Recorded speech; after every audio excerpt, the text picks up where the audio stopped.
আসসালামু আলাইকুম, সবাই কেমন আছেন? আশা করি অনেক ভালো আছেন। তো আজকের ভিডিওটি একটু শর্ট করে আমি কথা বলবো। হঠাৎ কেন বিএফএস গ্লোবাল আবারও একটা নোটিশ দিচ্ছে এবং সেই নোটিশে কি বলেছে এবং কি বিষয়ে কথা বলছে, চলুন আমরা ভিডিওটা শুরু করি।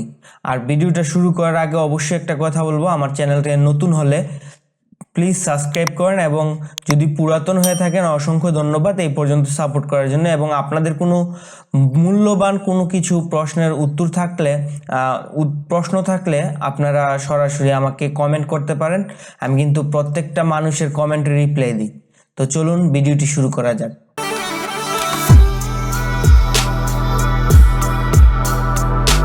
তো প্রায় 6 ঘন্টা আগে একটা বিএফএস গ্লোবাল নিউজ করেছে। এই নিউজটা করার কারণ কি এবং কি নিউজ করছে এটা আমি পড়লে আপনারা স্পষ্ট হয়ে যাবেন। এতে বলা হয়েছে বিএফএস গ্লোবালের, আচ্ছা শুরু করে আমি সব কিছু বাদ দিয়ে, আজকে একটু সময় কম। বাংলাদেশে ইতালি ওয়ার্ক ভিসা আবেদনকারীদের জন্য গুরুত্বপূর্ণ বিজ্ঞপ্তি।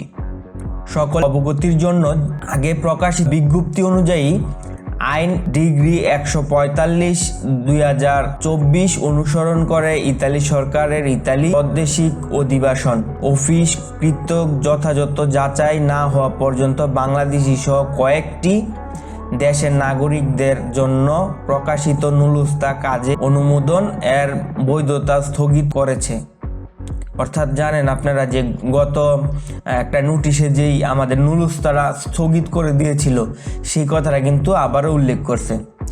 ইতালির দূতাবাস দুইটি দিক কাজ করে: নুলুস্তা যাচাইকরণ প্রক্রিয়া দ্বারস্থ করে ইতালির সমস্ত প্রদেশিত ইমিগ্রেশন অফিসের সাথে যোগাযোগ করা। অর্থাৎ ইতালি হচ্ছে আপনার নুলুস্তা যাচাই বাছাই করে এবং সেটা হচ্ছে ইতালির যে দূতাবাস আছে তাদের সাথে আদান প্রদান করে। তো এরপরটা হচ্ছে নুলুস্তা নিশ্চিত প্রক্রিয়া শুরু হয়েছে এবং ধীরে ধীরে এই সংখ্যা বাড়বে বলে আশা করা যাচ্ছে।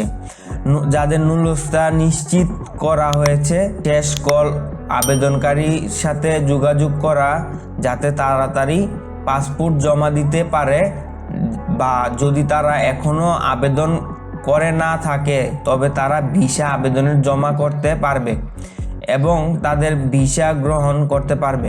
সংশ্লিষ্ট আবেদনকারী বিএফএস গ্লোবালের ইমেলে, SMS বা ফোনের মাধ্যমে যোগাযোগ করা হয়। এই সংক্রান্ত আপডেটের জন্য বিএফএস গ্লোবালের অফিসিয়াল ফেসবুক পেজ এবং এই লিঙ্কে গিয়ে ট্র্যাক করা যায়।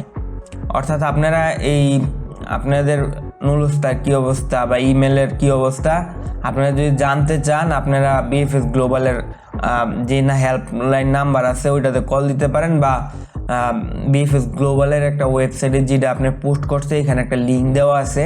আপনাদের কাগজ কোন জায়গায় আছে, কি প্রসেসে আছে, সেইখানে কিন্তু এটা আপনার হচ্ছে মানে দেখতে পারবেন, মানে কোথায় আছে ট্র্যাক করতে পারেন।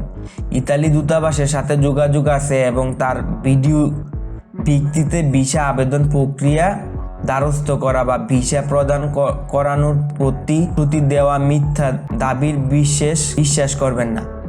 এটা হচ্ছে গিয়ে আপনার গত কয়েকদিন আগে যেই সমস্যাটা হয়েছিল, আপনারা জানেন যে ডিসেম্বর মাসে একটা হচ্ছে আবেদন করছিল, ডিসেম্বর মাসে অ্যাপয়েন্টমেন্টও নিছে, ডিসেম্বর মাসে ভিসাও পাইছে ডিসেম্বর মাসে। তো এরকম কিন্তু একটা ফেসবুকে ভিডিও ভাইরাল হয়েছে, ফেসবুক প্লাস হচ্ছে ইউটিউবে।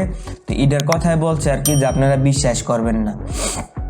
বিএফএস গ্লোবাল যে সকল আবেদনকারীর সাথে যোগাযোগ করে শুধুমাত্র তারা নতুন আবেদন ক্ষেত্রে বিএফএস গ্লোবাল ভিসা আবেদন কেন্দ্রে অবস্থিত নির্দিষ্ট ব্যাংক অ্যাকাউন্ট সাধারণভাবে আবেদন জমা দিবেন। আপনারা যে বিএফএস গ্লোবালে জমা দিবেন এটার অবশ্যই একটা চার্জ আছে। এই চার্জটা কারো হাতে দিবেন না বা কোনো দালালের হাতে দিবেন না, আপনারা সরাসরি বিএফএস গ্লোবালে যাইয়া ওইখানে ব্যাংকের মাধ্যমে আপনারা টাকাটা জমা দিবেন, এটাই বলতেছে আর কি। এর বাইরে অন্য কাউকে কোনো প্রকার টাকা প্রদান করা থেকে বিরত থাকুন পরামর্শ দেওয়া হচ্ছে।